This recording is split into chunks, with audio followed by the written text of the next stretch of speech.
Bonjour à tous et bonjour à toutes. Nous vivons depuis Simchat Torah, 7 octobre, des moments excessivement difficiles pour le peuple juif. Malheureusement, beaucoup de familles, beaucoup de mamans, beaucoup de femmes, orphelins, orphelines, veuves, ou des mamans qui pleurent leurs enfants. Au début de la crise, toutes les synagogues, avec beaucoup de ferveur, priaient Hachem, Teilim. Il n'y avait pas un jour où on recevait pas « Veux-tu participer à ce groupe de Teilim? Veux-tu faire le jeûne avec nous? Veux-tu faire telle mitzvah?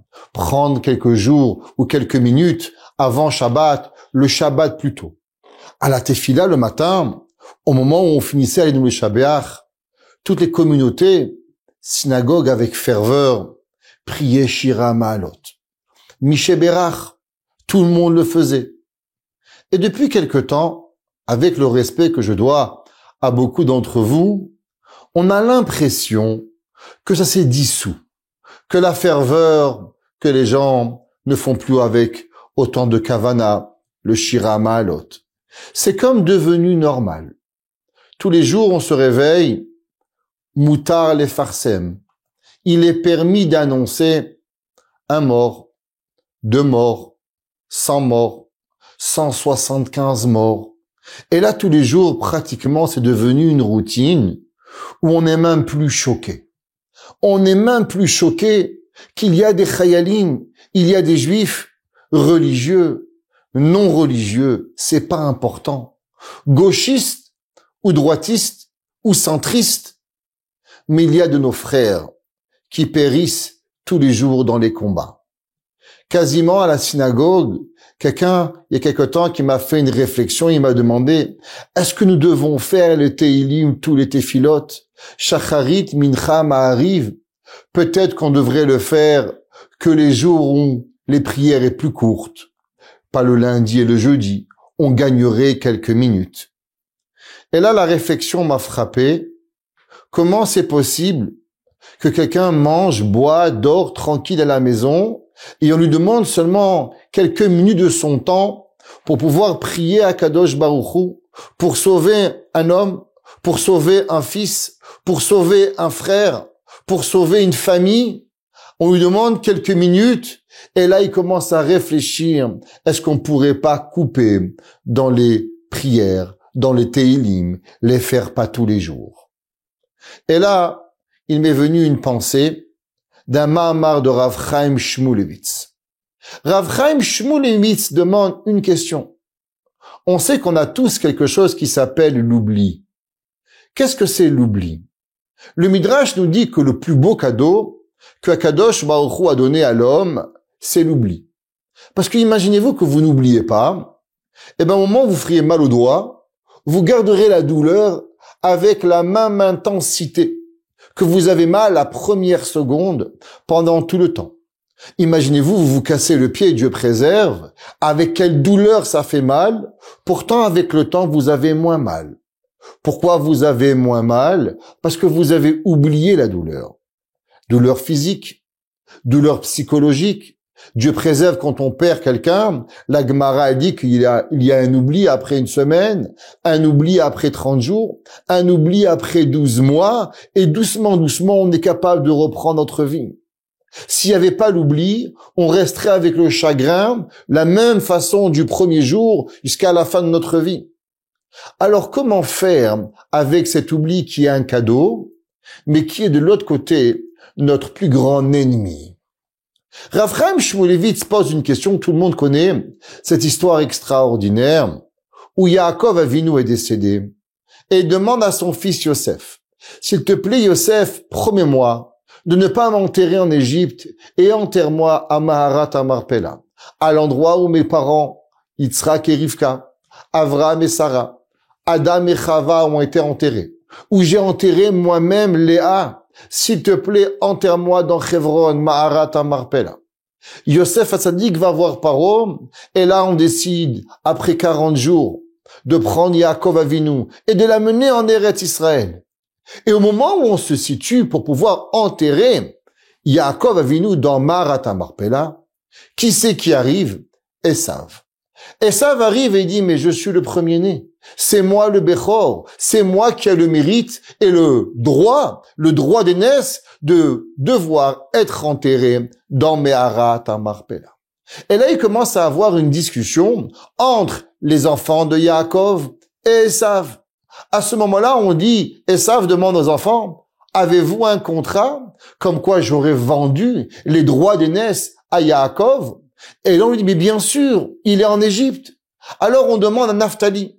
Naphtali qui est comparé à Yala Sheloucha, à une gazelle, de courir et de se dépêcher d'aller en Égypte pour pouvoir chercher le contrat que Esav avait donné à Yaakov en lui signant les droits d'aînesse.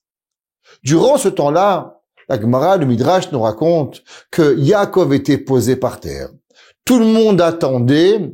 Qu'est-ce que nous allons faire avec Esav? Nous attendons le contrat qui va revenir d'Égypte. Il y avait un homme qui était la tribu de Dan.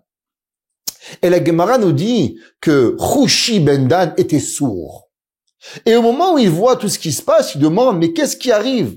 Alors on lui explique avec les signes de la main, peut-être, je sais pas comment, mais on lui explique la problématique. Que Esav refuse, comme quoi on enterre Yaakov à cause que c'est lui le premier-né. La Gemara nous dit que Chushi ben Dan sort une épée, décapite Esav, la tête de Esav tombe dans le trou et on enterre Yaakov Avinu. Et là, tout le monde demande une question. A priori, Chushi ben Dan avait-il le droit de tuer Esav ou n'avait pas le droit de tuer Esav? Si Chushi ben Dan a tué Esav, ça veut dire que quelque part, il a tranché, qu'il y avait déshonneur à Yaakov Avinu, alors il avait le droit de tuer Esav. Alors comment se fait-il que ni Yosef, qui était roi, ni Yehuda, qui était le plus fort de tous les Shevatim, pourquoi aucun d'entre eux, ni Shimon et Lévi, qu'à eux seuls avaient tué la ville de Shechem, n'ont pas dégainé une arme et n'ont pas dégainé une épée et ont coupé la tête à Esav? Pourquoi il a fallu que Chushi ben Dan, qui était l'homme qui était sourd, que lui, il a tué Esav? Nous explique Rav Chaim Shmulevitz un concept. Il dit, vous savez, dans la vie, qu'est-ce qui se passe avec le temps? Quand on entend les arguments de quelqu'un, alors doucement, doucement, on perd le momentum. Il est venu Esav et il a parlé aux frères de Yosef et ses frères, aux enfants de Yaakov. C'est mon droit. Non, c'est pas mon droit. Alors il commence à avoir une discussion. Il a raison. Il a pas raison. Il est le premier-né. Est-ce qu'il a vendu? Est-ce qu'il y a un contrat? Et plus nous parlons, et plus nous perdons la sensibilité de ce qui se passe, que Yaakov Avinu est posé par terre sans être enterré pendant de longs moments. Chushi ben Dan, qui était sourd, n'entend pas la discussion. Il comprend qu'il y a un problème et il y a une solution. La solution s'appelle d'enlever Esav du passage. Alors du fait qu'il n'entend pas toutes les discussions qui arrivent, alors il prend son épée et il décapite Esav. Dire Rav Chaim Shmulevitz qui avait raison, Chushi ben Dan avait raison.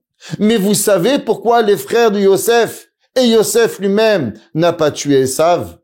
Parce que malheureusement, ils se sont attendus et entendus et avoir pris le temps d'écouter ce que Esav. Et au moment où on commence à écouter, alors on perd la sensibilité. Alors c'est pour ça qu'ils l'ont pas tué. À l'inverse, Chushi ben Dan n'a pas perdu aucun de sa sensibilité du vu qu'il a été sourd. On se rend pas compte, mesdames et messieurs. Depuis des mois, il y a dans le monde deux vues politiques. Le pro-Israël et le contre-Israël. Et qu'on le veut ou qu'on le veut pas, quand on commence à écouter les nouvelles, quand on commence à écouter, à s'habituer, alors on a commencé peut-être même à avoir un petit peu pitié, à se poser des questions. Est-ce que la guerre doit continuer? Et même si non, et même si nous sommes sûrs que la guerre doit, oui, continuer pour raison X, Y, Z, mais du fait que ça prend du temps, alors automatiquement on devient désensibilisé. La Torah nous interdit cette désensibilisation. La Torah nous dit, un homme y prie tous les jours. Shacharit, Mincha, Ma'ariv, les mêmes prières. Pourtant, quand tu pries Shacharit, et tu pries Mincha, et tu pries Ma'ariv, et cela pendant le reste de ta vie, de l'âge de 13 ans jusqu'à l'âge de 120 ans, pendant 107 ans, tu vas prier les mêmes prières, tu dois t'assurer que ta prière, elle a du renouveau tous les jours. Chaque fois que nous faisons une mitzvah, je mets mes téphilines le matin, je ne peux pas mettre mes téphilines pareil hier qu'aujourd'hui. Parce que sinon, c'est plus une mitzvah, mais ça devient une habitude. Ça devient quelque chose que je fais sans même réfléchir. Mitzvot tzrichot kavana. Un homme a l'obligation, à chaque mitzvah qu'il fait, de réfléchir pourquoi il le fait.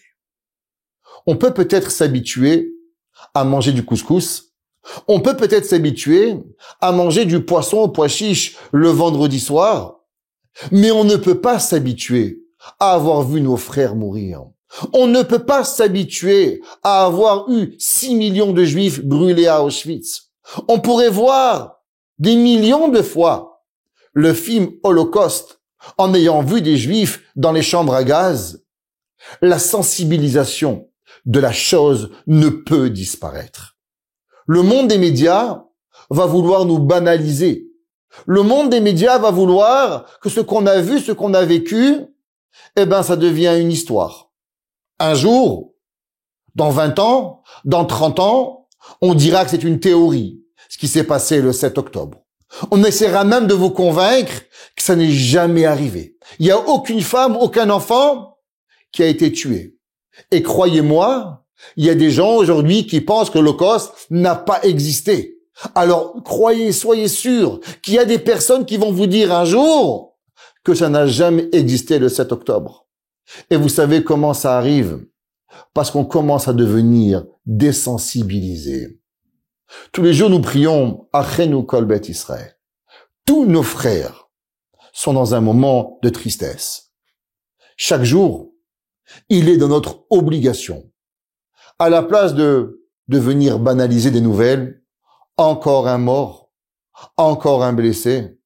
Est-ce qu'on conçoit ce que ça veut dire un mort? Une maman qui pleure, une femme qui pleure, des frères qui pleurent, des sœurs qui pleurent, des enfants qui pleurent. Alors nous avons l'obligation d'augmenter le Tehillim. Si le premier jour de la guerre, nous prenions 5 minutes de Tehillim, aujourd'hui nous avons l'obligation de rajouter 10. Pourquoi 10? Parce que 5 pour les morts et 5 pour m'assurer de ne plus avoir été sensible. Un jour, le Chafetz Chaim, on est venu le voir et on lui dit, tu sais, Rabbi, il y a une communauté qui fait pas Shabbat. Le Chafetz Chaim a pleuré pendant 10 minutes. Quelques années plus tard, on lui a dit, tu sais, Rabbi, il y a une communauté qui fait pas Shabbat. Il a pleuré pendant une demi-heure. On lui dit, Rabbi, pourquoi pour la première, tu as pleuré 10 minutes et la deuxième, tu as pleuré une demi-heure? Il dit, la première, j'ai pleuré 10 minutes pour leur communauté. Mais aujourd'hui, j'ai prié 10 minutes pour la communauté et 20 minutes pour moi. Parce que malheureusement, quand j'ai écouté qu'il y avait quelqu'un qui n'était pas Shomer Shabbat, j'étais moins choqué. Et pour garder ma sensibilité, alors j'ai pleuré 20 minutes de plus. Aujourd'hui, après des mois de guerre, si on ne veut pas perdre la sensibilité de nos frères et de nos sœurs, nous avons l'obligation de rajouter et de prier avec plus d'ardeur pour que Behemet HaKadosh Baruch Hu, ils disent fin à nos souffrances. Misha amar le'haolam odai, yagid et tzarotenu dai, v'yavi Mashiach tzidkenu, bimera biyamenu. Amen.